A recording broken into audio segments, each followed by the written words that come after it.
Hey guys, Scott here, Pine Barren Craftsman. I made a purchase here, radiator, and I went with the cheap creep. I did some research, and I came back with going with this radiator. I'd rather have this one and see if it leaks. And if I can get by with it, great. And if I can't, oh, I made a mistake. I wasted my money. I've had some success with these guys. One of the things I noticed about Champion radiators is that sometimes you'll get them and they'll be slightly tweaked. Meaning, if I were to lay this down, and always watch what you're laying down your radiator on. Make sure it's not laying down on a rock or something. But if I were to push this edge, boop, that side would come up, right? Or this side, push down on it hard, and then that would come up. So it was like cattywampus. They were tweaked. I guess during the welding process, heat gets in here and dissipates around, and you can get like a little tweak. This one's nice and straight, which I'm happy about. I think it cost me $100 something, as opposed to $500, $600, $800. Now, quality control.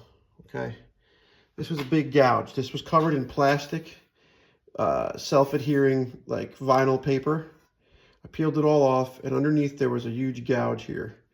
There was a nick and then a scratch. So I called up Jegs, and they were really good. They gave me a credit for the part, but I'm able to keep it. And I'm not someone that normally complains about this stuff, but it is brand new, and it should be in good shape. I should be the one causing damages, not the shipping or the manufacturer. So I hit it with this little butter bean here. Okay, it's a light, coarse wire brush. Okay, so it's light duty as opposed to, you know, this guy who's, you know, this is like gonna make sawdust if you went into the wood with it. Okay, there's different grits, I'm sure. So what I got here is, this is the fan shroud, just in case you guys don't know. This is aluminum. That's aluminum. Okay, different types of metal rust. I went online, I'm doing a little research. These are zinc coated. Zinc coating will not rust as fast as raw steel, but it will rust eventually. And it probably will react with this over time. But I have it here, and I hate spending money. And it's got the cool self-tapper hex head. What is that, a 5/16 head maybe? 1/4 inch? I'm not sure what the size drive is. But I'm going to give it a shot, okay? And this is just a real quick how to do it. This is pretty neat. It's already pre-drilled. There's 2 holes on the top, 2 holes on the bottom. With any radiator, you want to make sure you've got to know what you're drilling into before you drill into it. But this is obviously designed. Okay, there's a channel back here. Support channel, probably just for this. You can see it's welded here. It's not even finished welded. It's just welded up front. Be careful placing this down. Okay, it sits right there. Okay, it's pretty nice. Kind of takes care of the guesswork. So I'm going to mark these holes, and I'm going to send the self-tapper in without this in place, because I don't want this wobbling around and scratching up if I miss. I want to have this cover be out of the way so I don't scratch it. Sorry, I'm not showing you. So like, mark the holes. Maybe pre-drill it with a drill bit, even though it's a self-tapper, if you want it to go in easier, and then just zap it in. Now those guys will strip out, I'm sure, because this is steel going into aluminum, right? I could go down to the hardware store and buy aluminum screws, or maybe rivet it. If you rivet it on there, it's going to be semi-permanent. I don't like that. Other question, big question. So you're cruising down the highway, 60 miles an hour. The fans are not on. Right, these are the mounts for the fans right here. There's going to be fans there. The crosswind that's coming through this is going to be limited in these areas, if you're catching my drift. So, wouldn't you think you would want to have maybe louvers or fins here? I've seen a lot of people have some with them on it and some not. Maybe you want to build a little bit of temperature if it's a colder climate. It's probably a good shroud to have on this type of area.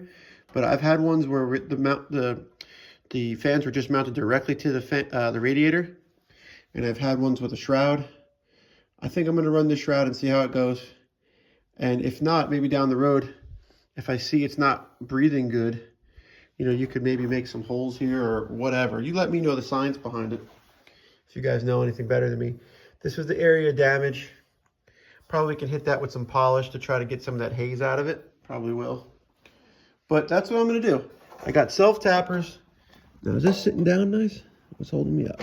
Okay, up. See? There you go. Make sure you're down all the way.